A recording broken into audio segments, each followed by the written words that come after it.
ప్రజలు దయచేసి గమనించాలి.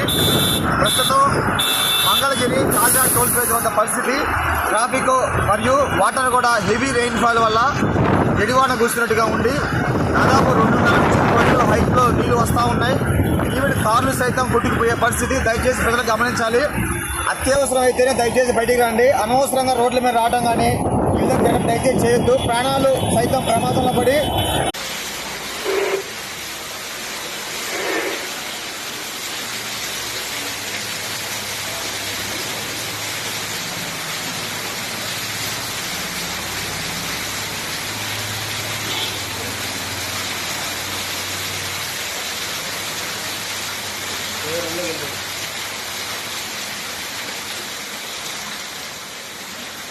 బాబా హడావుడికి ఫోన్ చేయి, నేరులో కూర్చుంటా.